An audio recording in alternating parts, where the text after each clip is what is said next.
So hello everyone, welcome back to my channel Nisha blogs. কেমন আছো তোমরা সবাই? আমি তো অনেক অনেক অনেক ভালো আছি। আর আজকে কিন্তু আমি একেবারে পুরোপুরি রেডি হয়ে গেছি, কারণ আজকে আমাদের এখানে রয়েছে শীতলা পুজো। যেহেতু এই পুজোটা আমরা প্রত্যেকবারই দিই, তাই কিন্তু এবারও একদমই রেডি হয়ে গেছি পুজোটা দেওয়ার জন্য। তো যাই হোক, পুজোর জন্য কিন্তু যা যা দরকার সবকিছু কিন্তু রেডি করে নিয়েছি। আর এখন কিন্তু ঘড়ি কাটে বাজে 12টা, মানে অলরেডি অনেকটাই লেট হয়ে গেছে, বুঝতে পারছো। তো আজকে কিন্তু আমি একা পুজো দিচ্ছি না, আমার সাথে কিন্তু আমার বোনও দিচ্ছে।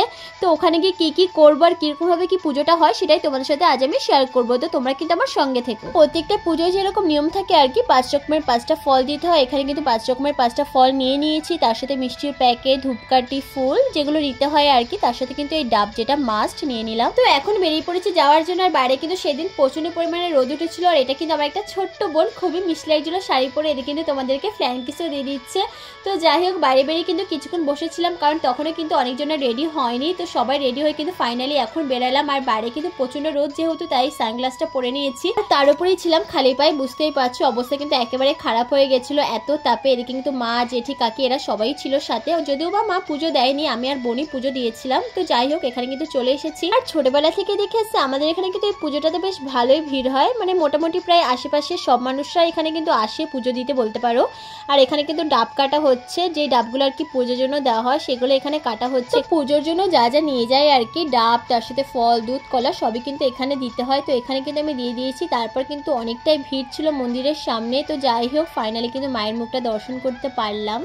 তো মায়ের মুখ দর্শন করার পর পাশে মোমবাতি আর ধূপকাঠি লাগিয়ে এলাম। আর এখানে কিন্তু হঠাৎ করে আমার একটা ফ্রেন্ডের সাথে দেখা হয়ে গেছিলো আর কি। ফ্রেন্ড বলতে আগে আমাদের বাড়ির ওখানে থাকতো, বাট এখন কিন্তু থাকে না, তাই একটু গল্প করছিলাম দাঁড়িয়ে।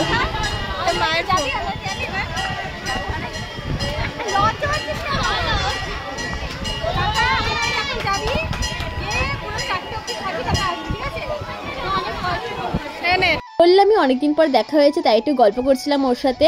আর ও কিন্তু ক্যামেরা দেখে ভীষণই লজ্জা পাচ্ছিল। তো যাই হোক, এখানে কিন্তু এখন অঞ্জলির জন্য আমরা দাঁড়িয়ে পড়েছি। আর প্রচন্ড ভিড়, তোমাদের কিন্তু আমি বললামই, আর তোমরা দেখতেও পেলে আশেপাশে কিন্তু প্রচন্ড ভিড়। আর এত ভিড়ের মধ্যে কিন্তু অঞ্জলির জন্য যে ফুল দেয় সেই ফুলগুলো কিন্তু নিতেও খুবই অসুবিধা হচ্ছিল। তো যাই হোক, এখানে কিন্তু আমাদের অঞ্জলি দেওয়া কমপ্লিট। এখন আমরা যাব বাড়ি। আর বাড়ি যাওয়ার পথে কিন্তু এখানে মানে গন্ডি কাটা হয় আর কি শীতলা পুজোর সময়, তো সেটাই হচ্ছিল। আর এই গন্ডি কাটার সময় শুনেছি সামনে দিয়ে একদমই যেতে নেই, তাই কিন্তু আমরা এখানে কিছুক্ষণ দাঁড়িয়ে ছিলাম। ডাব দিল বলো খেতে, ওই যে ওর ভাইটা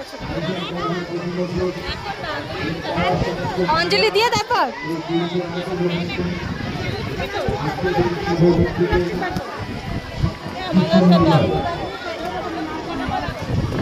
হ্যালো।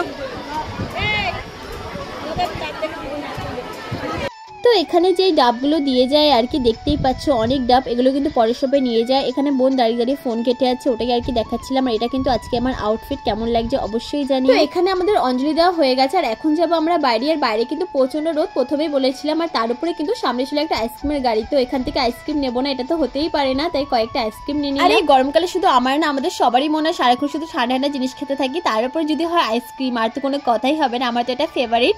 তো যাই হোক, এখন চলে এলাম বাড়িতে। আর আজকে ব্লগটা কিন্তু এই পর্যন্ত। কেমন লাগলো অবশ্যই জানাবে। আর হ্যাঁ, লাইক করতে কিন্তু একদম ভুলো না। বাই।